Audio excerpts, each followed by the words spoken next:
السلام علیکم، طب آن لائن میں خوش آمدید۔ آج کی ہماری ویڈیو کا موضوع ہے خشک خارش۔ خارش ایسی کہ جو خشکی وجہ سے ہو، اس کے کھجانے سے دانے وغیرہ نہ بنے، اس کے بارے میں۔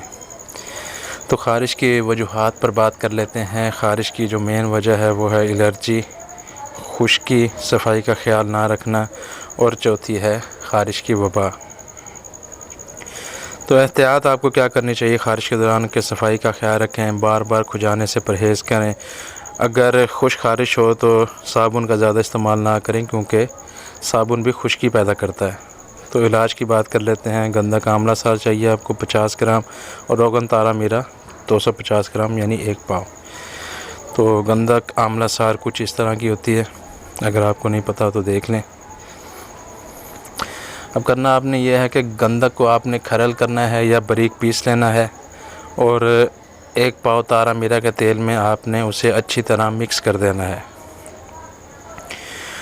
اور جب اچھی طرح حل ہو جائے تو آپ نے خارش والی جگہ پر لگانا ہے 30 منٹ سے 1 گھنٹہ تک، اور اس سے انشاءاللہ خارش ختم ہو جائے گی۔